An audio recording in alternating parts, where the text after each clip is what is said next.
versatile. Hey there, Steelers Nation!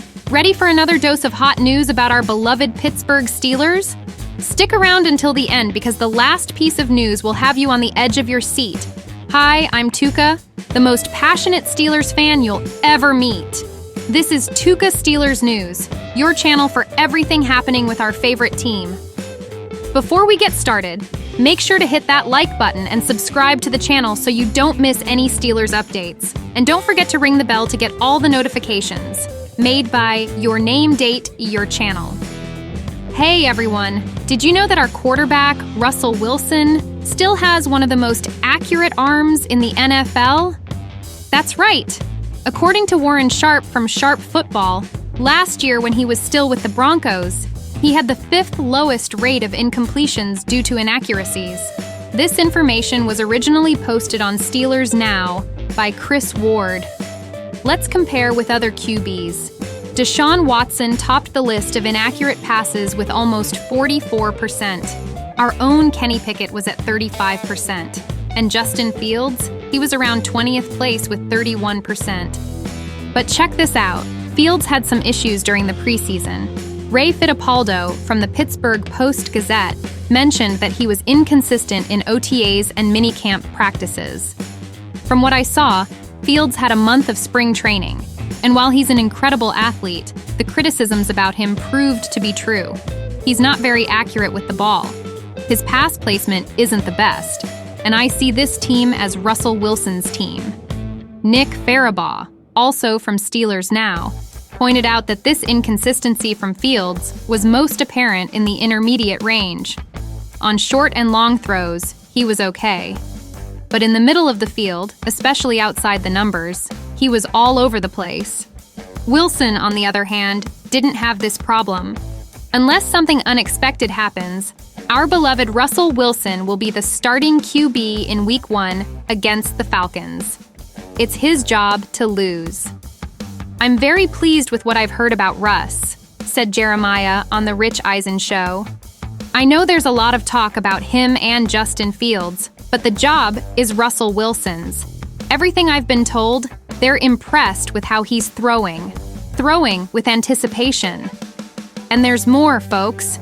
Trainer John Shackleton revealed on X that Wilson and former Seahawks teammate DK Metcalf had a training session on Wednesday morning. In the video, Wilson was dropping those classic high balls to Metcalf. Sure, it was just practice with no defenders, but Wilson's arm strength was impressive. He was throwing some absolute darts. But wait, don't go anywhere yet because the last piece of news will get you excited. I'll talk about what Breiden Fehoko said about 2 of our Steelers players this season. Stay with me. It looks like Wilson is more prepared than ever. I can't wait to see him in action during the regular season. Versatile, and for those of you who haven't seen our latest video about Omar Khan's excitement, TJ Watt's revenge, and the growth of our offensive line, don't waste any time. Click the card at the end of this video and stay in the loop. It's a must-watch, made by Your Name Date Your Channel. And now let's talk about Keanu Benton, who was drafted in the 2nd round of the 2023 draft. Originally posted on Steelers Now by Adam Borst, Benton is only 22 years old, but is already showing he can be an anchor on our defensive line for years to come. In his rookie season, he had a sack in Week 3, even before becoming a full-time starter. Both he and coach Carl Dunbar believe he has the potential for much more. Here's what Keanu Benton said. "Sometimes I was double-teamed, and the guys would pull away because we had a blitzer I wasn't thinking about," Benton told Alan Saunders of Steelers Now. "He pulls out, I'm here to make a sack, boom. I don't get it because I'm not ready. Just knowing the defense in general, when I can take those chances and go after the quarterback." He has lost weight and now weighs 309 pounds, which was evident during minicamp.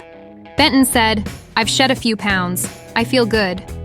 Even playing 484 defensive snaps over 17 games, Benton never hit the infamous rookie wall. He said, "Physically, I was so still in awe that every time I played in the NFL, with this Steelers jersey and helmet, it was amazing." And look, He's already aiming to become a vocal leader on defense. Benton said, "My leadership, for sure. I feel like I'm starting to become one of those guys that younger guys can come to and ask questions, or new guys can come to and ask questions. I take pride in that and just need to keep building." Benton is ready to take on more responsibilities and is expected to start over Montravius Adams, having usurped Adams' role last season and never looked back. Benton came from the University of Wisconsin and entered high school as a 3-star recruit. In his Badgers career, he appeared in 45 games and started 36 of them. He had a solid college career, totaling 80 combined tackles, 19 tackles for loss, 9 sacks, 4 passes defended, and 2 forced fumbles. For those curious about the financial side, Benton is entering the second year of his 4-year rookie contract with the Steelers. He will cost $166 million against the team's salary cap this season. He signed with the Steelers through the end of the 2026 season. So, enjoyed learning more about Benton? Stay tuned because we'll discuss Breiden Fehoko and the 2 players he's optimistic about this season. You won't want to miss it. And if you haven't seen our latest video yet, where we talk about Omar Khan's excitement, TJ Watt's revenge, and the growth of the offensive line, check it out. There's a lot happening that you won't want to miss. The link will be at the end of this video. Hey folks, the news comes straight from Steelers Now, written by Chris Ward. Breiden Fehoko, our nose tackle, recently spoke on the Steelers DB YouTube channel and talked about 2 players he's betting big on for this season, Calvin Austin III and Corey Trice. Fehoko mentioned that wide receiver Calvin Austin III and cornerback Corey Trice will make a difference in 2024. He had previously praised Austin back in May, saying the guy is going to shine in Arthur Smith's offense. Fehoko highlighted that Corey Trice was performing exceptionally well in last year's camp before getting injured, and he gave Trice a top tip. Spending an extra 15 minutes in the cold tub will help you down the line. Now that's some solid advice. Speaking of hard work, we can't forget about Corey Trice. He also faced challenges with an anterior cruciate ligament injury, but is recovering well and fully participated in the team's OTAs. I can't wait to see him back on the field. So, regarding these players that Fehoko is betting on, he believes both Austin and Trice will surprise everyone this season. That's it, folks. If you liked the news, give it a thumbs up and share it with friends. And remember to subscribe to the channel to stay updated on everything about our Pittsburgh Steelers. Until next time, Charn Go Steelers! Don't miss our latest video. Omar Khan excited, TJ Watt's revenge, and OL growth. Click here to watch.